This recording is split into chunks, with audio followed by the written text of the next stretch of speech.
बिस्मिल्लाहिर्रहमानिर्रहीम। अस्सलाम वालेकुम स्टूडेंट्स, अगर आप लोग टीचिंग करना चाहते हैं और आप लोगों को एमएड या बीएड करना है तो बीएड से रिलेटेड चंद क्वेश्चन जो आप लोग अक्सर पूछते रहते हैं, आज की वीडियो देखने के बाद आप लोगों को वो क्लियर हो जाएंगे इंशाल्लाह। पहले तो आप लोगों को एक इंपॉर्टेंट चीज़ बता दूं कि अगर आप लोग एमए एजुकेशन करते हैं तो उसकी डिग्री की वैल्यू बीएड के इक्वल है।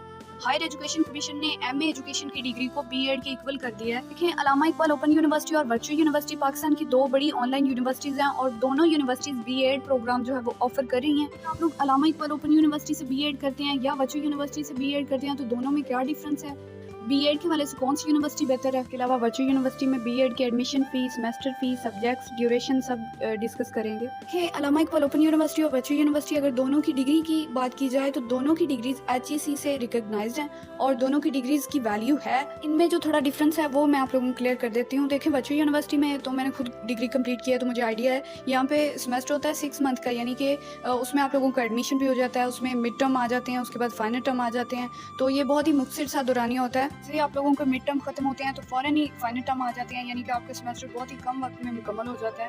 जबकि अल्लामा इकबाल ओपन यूनिवर्सिटी में दौरानिया थोड़ा लंबा होता है। इसमें ये होता है कि आप लोगों का सेमेस्टर होता है तो वैसे 6 मंथ का है, लेकिन यहाँ पे 7-8 महीने लग जाते हैं। मेन डिफरेंस दोनों यूनिवर्सिटीज़ का यही है कि वर्चुअल यूनिवर्सिटी में अगर आप लोग बीएड करते हैं तो बहुत कम दौरानिया में आप लोग अपनी डिग्री कंप्लीट कर लेते हैं, जबकि अल्लामा इकबाल ओपन यूनिवर्सिटी में थोड़ा इसका दौरानिया लंबा होता है। वर्चुअल यूनिवर्सिटी में अगर बीएड की बात करें तो इसमें फर्स्ट सेमेस्टर में आपकी 7 बुक्स होती हैं। तो ये सारी एजुकेशन से रिलेटेड होती हैं, टीचिंग मेथड से रिलेटेड होती हैं, आप लोगों ने किस तरह से बच्चों को पढ़ाना है, सारी से रिलेटेड होती हैं। जबकि सेकंड सेमेस्टर में जो 6 बुक्स होती हैं वो भी एजुकेशन से रिलेटेड होती हैं, लेकिन इसमें होता क्या है, इसमें आप लोगों ने जो है वो डिपार्टमेंट सेलेक्ट करना होता है। अब कुछ स्टूडेंट्स ने बीएस मैथ किया होता है, कुछ स्टूडेंट्स का सोशियोलॉजी होता है, कुछ स्टूडेंट्स का बीएस कंप्यूटर साइंस होता है। तो इस तरह से हर किसी का अलग फील्ड होता है, तो उसी से रिलेटेड आप लोगों ने डिपार्टमेंट सेलेक्ट करना होता है। और जब आप लोग वो डिपार्टमेंट सेलेक्ट कर लेते हैं तो उसी के अकॉर्डिंग आपकी सेकंड सेमेस्टर की बुक्स होती हैं। तो कि अगर आप लोगों ने बीएस कंप्यूटर साइंस किया और आप लोग बीएड कर रहे हैं तो आप लोगों ने अपने अकॉर्डिंग बीएससीएस के अकॉर्डिंग डिपार्टमेंट सेलेक्ट किया है, तो आपकी 1-2 बुक्स जो उसी से रिलेटेड होंगी।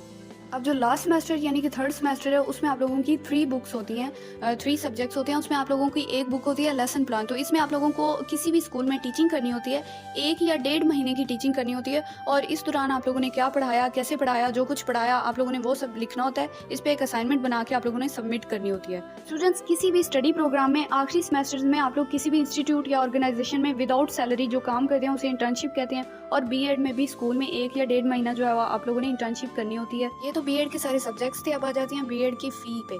तो इसकी जो वर्चुअल यूनिवर्सिटी में एडमिशन फ़ी है वो आपकी 12,000 होती है। इसके बाद सेमेस्टर फ़ी आ जाती है तो ऑलमोस्ट इतनी ही होती है 12,000 तक, जो कि अगर मंथली देखा जाए तो मंथली आपकी 2150 रुपये बनती है फर्स्ट सेमेस्टर की फ़ी, यानी कि एक मंथ की 2150 बनती है, जबकि सेमेस्टर फ़ी ऑलमोस्ट आपकी 12,000 बनती है। तो ये बहुत ही मुनासिब फ़ी है। मैं उम्मीद करती हूँ कि बीएड के स्टूडेंट्स के लिए वीडियो हेल्पफुल रही होगी।